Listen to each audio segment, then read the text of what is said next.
Hi, I'm John Ricard. Today we're going to talk about the Leica M9. I love this camera, and for me it comes down to two things, something I call the usability factor, and I'm not sure what to call the second one, but maybe it's how the camera gives you a focus. Okay, so let me explain those two things. So in terms of usability, this is something I think people really overlook when they're trying to evaluate different products, like if they're trying to evaluate a laptop versus an iPad. And they're looking at a list of specs and they're going, well, this one has this much memory and this one has this kind of hard drive. And they're kind of missing what it's like to use the product. And to me, that's really, really important. So when we're talking about a camera, well, what do I really use on a camera? What do I really adjust when I'm shooting? For me, I adjust my shutter often, my aperture, my white balance, and my ISO. Let's look at how the Leica M9 handles those things. So my aperture is on a ring right here. It's always available to me because it's a manual focus camera. So one hand is always going to be right here focusing. And when I need to adjust my aperture, I just slide this forward and here's my adjustment. I change my shutter speed a lot. Okay, there's a dial on top for shutter, and that's very easy to understand. It's very easy for me to see what my shutter is set on, and it's very easy for me to adjust. ISO is another thing I change a lot because if I'm shooting, let's say I'm taking some pictures in the train station, I might be at ISO 1600 or ISO 2000. Then I walk out of the train, I'm on the street, now I'm going to change it to 100. Then I walk into a store, I change it to 1250 or 800. I change the ISO 10 times a day if I'm walking around shooting. And on the M9, I've got a button dedicated to ISO. I just touch the button here and I can roll this to change my ISO. So it's very, very simple to change ISO.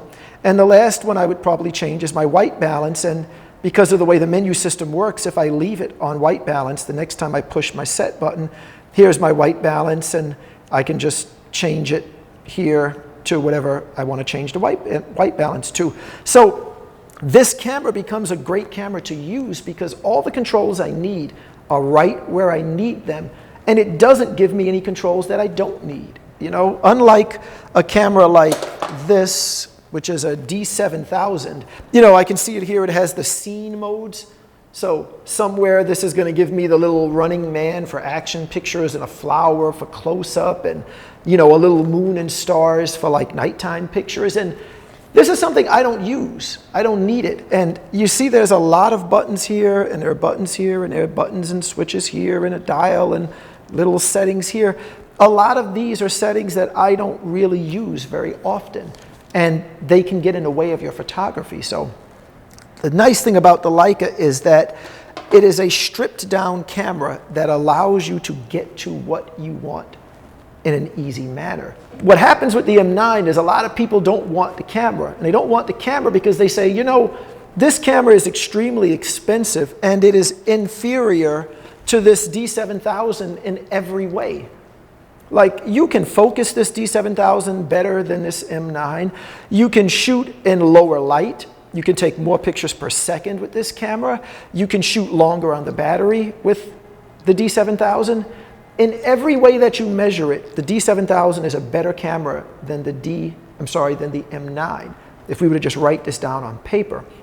But I think there's something that people miss, and that's what I'm calling the focus. You see, to me, sometimes when you have too much, it's almost like having nothing, in a sense that if you look at an iPhone now, iPhone is also a better camera than the M9. Like, I can download a panoramic app to my iPhone that lets me take 4 pictures and stitch them together into a panoramic. And you know, you start shooting like that, and then you show it to someone, you go, oh man, I took this great panorama with this panorama app. And what does the person say to you? They go, oh man, that's nothing. You got to see this other app. This one does a 360 panorama, and you shoot a whole circle, and you look at it on your computer, and it's like you're inside the picture that you took. And then you go and you play with that for a while, and you show that to someone, and they say, oh man, that's nothing. I got this time-lapse app. You know, you push the button, and you leave the camera on a tripod, and it takes 200 pictures, and then you look at them in sequence, and it looks like people are moving, and it's time-lapse, and you capture the whole day in like 200 pictures. What ends up happening is, like, you don't even scratch the surface of what you can do with each one of these features and capabilities. You just touch it a little bit, like you play with the panorama app for a day, then you play with the 360 panorama for a day, then you play with the time lapse for a day, and you never really get deep into any one of these things. If you take a camera like this that gives you more limitations, sometimes you actually end up taking better pictures, because with this camera now, I can't put a 200mm zoom lens on it. So if my daughter is in a school play, I can't really take a picture of her on the stage. And if it's really dark, this camera is not great at low light, and I can't shoot in the dark. And if fast action is happening, you know, I really can't shoot fast action because it takes a long time to focus this. But look at what I am able to do. I can take some great shots of people looking into my camera, people that are posing for me at 3, 4, 5 feet away from me. This camera is fantastic at that. And that is a huge, huge body of shots available to me. You know, you look at J.K. Rowling, she's the one who wrote those Harry Potter books. She wrote 7 books about one character. You know, that wasn't a limitation to her. Like if you said to her, you can be an author, but you can only write about Harry Potter. She's like, fine, I'm gonna write 7 books on this one guy, and I'm gonna have every young person in the world like waiting up at midnight to go read my books, and they're gonna be walking down the street reading it. They won't be able to put my books down. Like, that's not a limitation to her. So having a camera like this that limits what you can do can actually help you focus. Sometimes those limitations aren't really limitations, they're only limitations in your mind, because what you have available is so vast and so powerful that maybe you should just focus on taking pictures of people looking into the camera 3 feet away from you and explore that world, rather than taking this D7000 and putting a 28 to 300mm zoom on it and having the ability to take every single picture in the entire world, and you walk around all day and you don't even know what to shoot.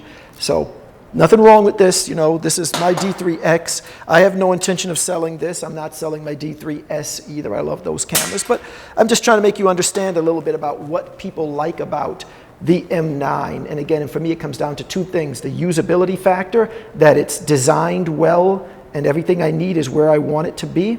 And the second thing I like about it is what I call the focus factor, that something like this can help you focus by not giving you every option in the world. It can kind of help you focus what you're doing. And in that little area that it does right, there are an infinite number of photographs that you can take. And that's what I intend to do. All right? Thanks for watching.